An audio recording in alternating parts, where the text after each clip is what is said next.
Welcome students. इस video में हम बात करेंगे auditing concepts, limitations of internal control system. क्या क्या कमियां हैं इंटरनल कंट्रोल सिस्टम में, क्या क्या लिमिटेशंस है, क्या ड्रॉबैक्स है। उन सारे ड्रॉबैक्स को हम यहाँ पे कवर करेंगे जो इंटरनल कंट्रोल सिस्टम के बारे में है। सबसे पहले बात करते हैं मैनेजमेंट के बेसिस पे। मैनेजमेंट के बेसिस पे देखा जाए तो मैनेजमेंट इंटरनल कंट्रोल सिस्टम को कॉस्ट इफेक्टिव मानता है, लेकिन अगर देखा कई बार ज़्यादा फ्रॉड एंड एरर की नुकसान की वजह से कॉस्ट इफेक्टिव नहीं हो पाता। Internal control system fraud and error को कम करने के लिए बनाया जाता है इंटरनल इनसाइडर्स के द्वारा, और इंटरनल ऑडिट का एक इम्पॉर्टेंट हिस्सा है, लेकिन ये कॉस्ट इफ़ेक्टिव नहीं है। कई बार कॉस्ट इफ़ेक्टिव इसलिए नहीं होता क्योंकि इसमें फ्रॉड एंड एरर जब ज़्यादा हो जाता है, लॉस ज़्यादा होता है, तो उस चीज़ को कवर करने में यहाँ पे मैनेजमेंट भी अनकैपेबल रहता है, अनएफिशिएंट रहता है। तो एक तरीके से ये इसका लिमिटेशन माना गया इंटरनल कंट्रोल सिस्टम का कि मैनेजमेंट परफेक्टली इनअप्रोप्रिएट रहता है कॉस्ट को कवर करने में, कॉस्ट की एक्यूरेसी को मेंटेन करने में। फ्रॉड एंड एरर के लॉस के कारण मैनेजमेंट कॉस्ट इफ़ेक्टिव नहीं बन पाता। तो ये इंटरनल कंट्रोल का एक बेहद इम्पॉर्टेंट लिमिटेशन माना गया है कि कॉस्ट इफ़ेक्टिव नहीं रहता, कॉस्ट ज़्यादा रहती है इसमें। Second point, most of the control tend to be directed at unanticipated types of transaction and not at unusual transaction. कुछ ऐसे ट्रांजेक्शन होते हैं जो फालतू होते हैं, वेस्टेज होते हैं और अनयूजुअल माने गए हैं। इन ट्रांजैक्शन के ऊपर कंट्रोल नहीं रहता और ऐसे ट्रांजैक्शन एक तरीके से इंटरनल कंट्रोल सिस्टम को बेकार बनाते हैं। तो ये थोड़ा एक इसका डिसएडवांटेज है इंटरनल कंट्रोल सिस्टम का कि ट्रांजैक्शन सही नहीं हो पाते इसमें कई बार इनसाइडर्स के द्वारा, और ये एक तरीके से बिज़नेस ऑपरेशन को भी अफेक्ट करने वाला, एरर को भी क्रिएट करने वाला होता है, और इंटरनल कंट्रोल भी इफेक्टिव नहीं रह पाता।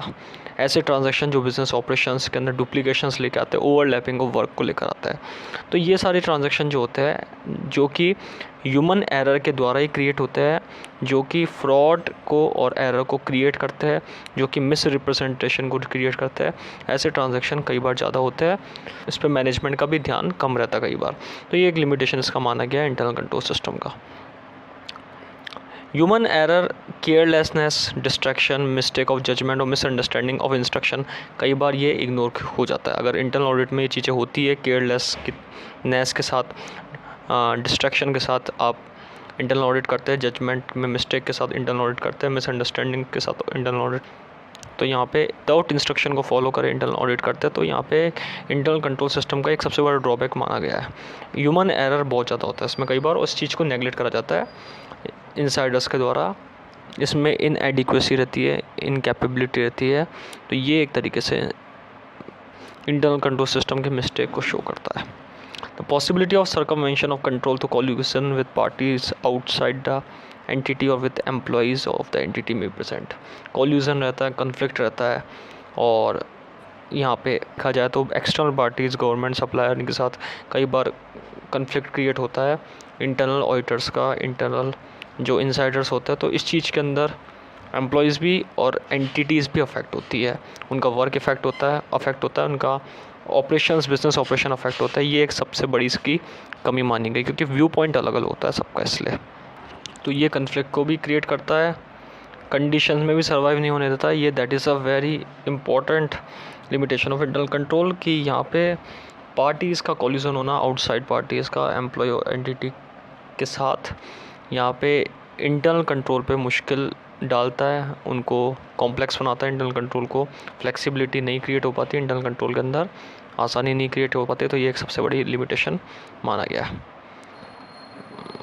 इंटरनल कंट्रोल के अंदर। एक पॉइंट और यहाँ पे लिमिटेशन को शो करता है कि इंटरनल कंट्रोल में कंट्रोल को अब्यूज़ करा जाता है, रिस्पॉन्सिबिलिटी ख़त्म की जाती है कंट्रोल के कारण। ज़्यादा कंट्रोल, ओवरराइडिंग कंट्रोल फ्रीडम को ख़त्म करता है, मैनेजमेंट की रिस्पॉन्सिबिलिटी को कम करता है। तो that is a possibility that a person responsible for accessing control could abuse that responsibility. अब रिस्पॉन्सिबिलिटी को अब्यूज़ करना ये इसमें बहुत ज़्यादा होता है।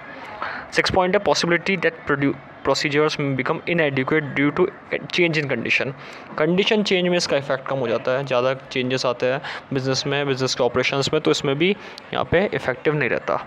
रूल्स को फॉलो करना, कंप्लाई करना, प्रोसीजर को फॉलो करना ये मुश्किल हो जाता है थोड़ा।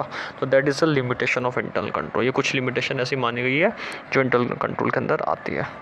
सो आज इस वीडियो में हमने बात करा limitations of internal control system के बारे में, क्या क्या इंटरनल कंट्रोल सिस्टम की लिमिटेशंस है। आगे आने वाली वीडियो में हम objectives of internal control system के बारे में बात करेंगे। Thank you.